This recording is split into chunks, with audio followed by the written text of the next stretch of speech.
bikin apa ini? Gantungan kunci apa? Pin aja, pin. Untuk miring sini. Ya, terus plastik.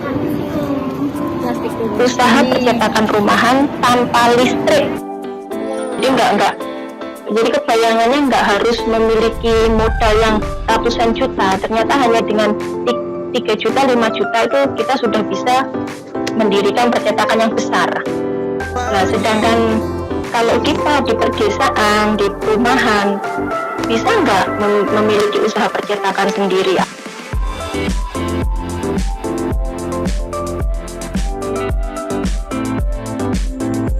Banyak yang gratisan saya mendapat ilmu ini, jadi sebisa mungkin saya juga harus membagi ke mereka secara gratis.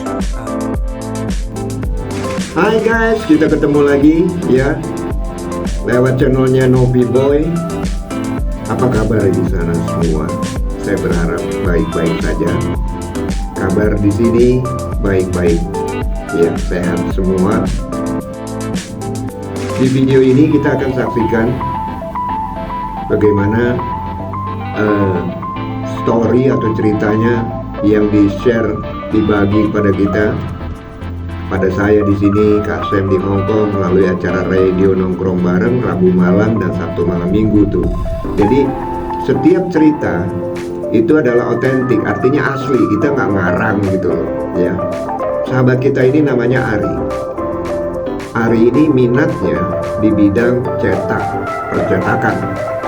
Dan awal dia mempelajari percetakan dari rasa keingintahuannya, ya, penasarannya, kenapa foto itu di sini mahal, di sini murah, seperti itu.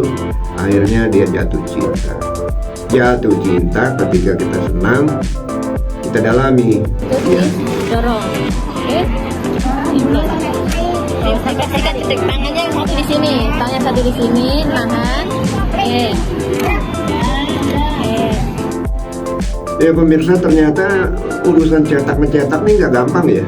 Dibutuhkan tenaga, kreativitas, kesabaran, apalagi ketekunan, dan inovasi, hal-hal baru kita temukan. Lalu pertanyaan berikutnya adalah, ketika seseorang sudah umurnya katakanlah di atas 40 ya, 40, 45, bahkan 50, apakah masih bisa untuk mengikuti pelatihan dari menjadi seorang printer ini? Masih bisa, asal sama-sama telaten. Yang penting mbaknya punya niat serius, ya pasti bagaimana caranya pasti bisa kita cari.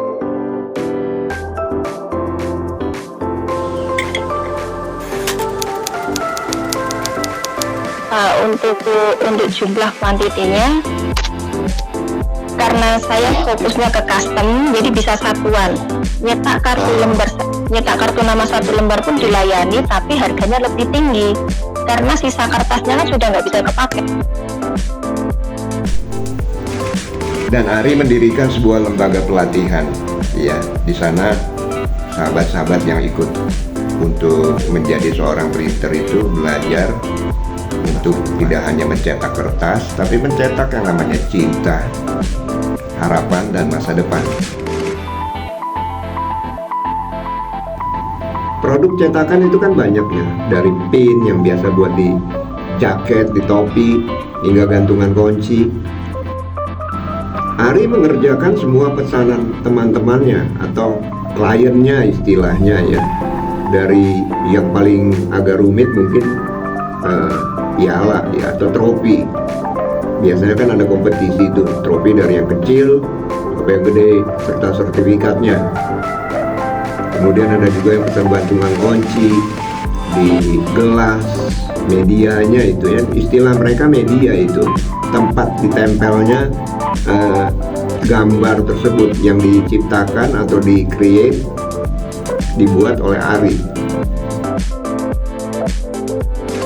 Ternyata di percetakan itu selain kertas, tinta, itu juga bermacam-macam ya.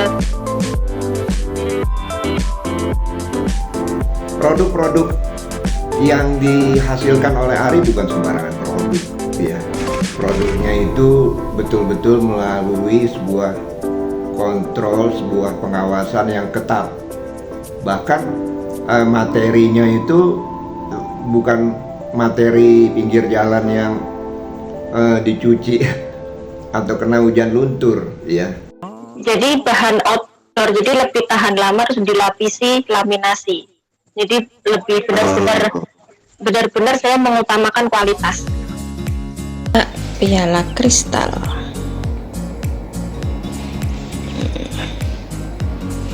Fancy Arsita menggunakan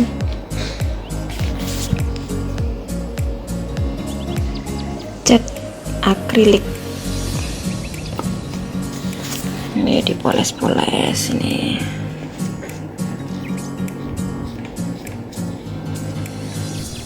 Pengalaman pertama seorang Ari, dia berbagi ya, dia menceritakan kepada kita bagaimana sejak awal kemudian dia berkembang karena dia dapat ilmu ya. Dia mengembangkan ilmunya menjadi sesuatu yang luar biasa. Waktu itu produk yang saya jual pertama itu gantungan kunci. Awalnya saya masih mengambil, awalnya saya masih jadi broker, istilahnya jadi calo lah. Saya ngambil di tempat orang, saya dalami. Ternyata yang dari gantungan kunci itu saya kembangkan sampai sekarang menjadi satu materi usaha percetakan rumahan tanpa listrik.